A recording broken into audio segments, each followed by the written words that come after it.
know, I get confused myself when I go to the store when I'm going to get my my gallon of milk or some cheese or some bread as to how long that thing's actually going to be able to sit in my fridge or on my cabinet in the kitchen. So we're going to go over here and talk to our expert right here. So we want to know what's the difference between these three. You've got Best By, you've got Use By, you've got Sell By. What's the difference between those three?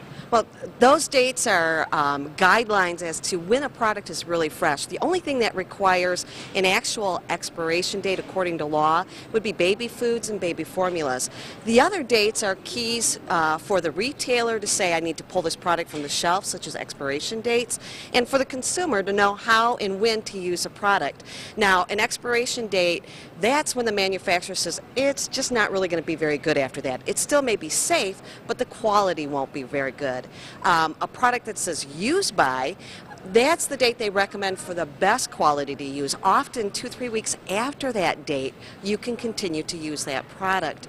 And the same with a Best By date as well. You can often extend that 2-3 weeks. I don't like to recommend going out beyond that because the longer a product sits, especially after you've opened it, the greater the risk for contamination and foodborne illness can occur. Okay, well, you know, we got a few items here, so let's go ahead and talk about some stuff here. Some urban legends I know my father and I go ahead and use a lot of the times is we get a loaf of bread, right, and we get a little bit of mold in the corner. Well, we'll just cut that part off and go, is that something that might be acceptable to go ahead and do?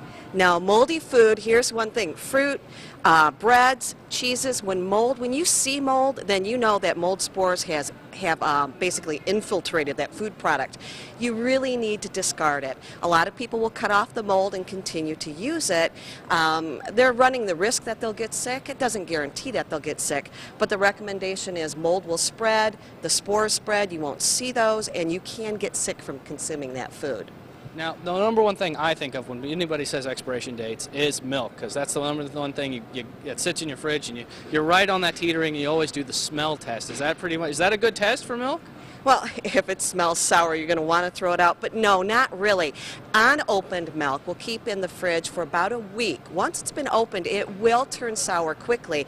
And if you're the kind of person who likes to drink out of that container, then it will actually go bad much quicker because of the enzymes from your mouth. But typically not more than a week past the expiration date. So now, you know, you were also telling me a little earlier that it also has to do with where you position your milk in the fridge. Can you tell me a little about that? Exactly. What you want to do is you want to store more perishable items like milk, like dairy, meats at the back of your refrigerator so that they're not as prone to those temperature fluctuations when you open the door. So that will help preserve the life of your food products. So store perishable items at the back so the temperature is constant and the opening of the door doesn't affect the food quality or safety. So you're saying you want to keep your milk, your cheese, and your eggs in the back, and just keep the beer in the door right there? Keep the beer in the door. There you go. Keep the beer in the door. Now, I brought this guy out here, this can of Miracle Whip, because, you know, this sits in a... John, you mentioned a little earlier, a few weeks ago, that you've got a jar of Miracle Whip that's lasted a few years in your thing right there. Do you think it's time for him to go ahead and replace that? Yeah, he really needs to throw that out. Come on down tomorrow. I'll buy you a new one.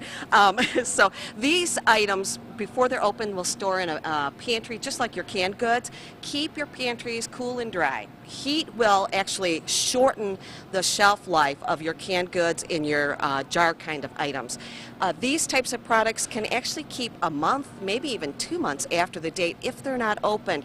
But once they are opened, they will go bad more quickly, so you have to be careful with that as well. The last thing I want to do a quick mention of, we've got meats here. Now, meats is a really important thing. I buy a lot. I end up repackage them and throw them in the freezer. It makes them stay longer. But what are some important things people need to know when they go ahead and buy meat? That with your meats, poultry, ground meat, you need to use within 1 to 2 days or put it in the freezer. Make sure you put it in a freezer-safe bag. Mark the date you freeze it with a Sharpie because poultry and ground beef, that'll keep 6 to 9 months. Your whole meats like pork and cuts of beef, those will keep about 3 to 5 days in the fridge. Freeze them after that time, and those will keep in the freezer 12 to 18 months. All right. Well, you know what? Tina, thank you so much for all that good information. I know that I'm going to have to go home and clean some stuff out and maybe come back and buy some more stuff to replace in my fridge. Yeah, that was amazing information, Joe. Thank you so much for bringing that.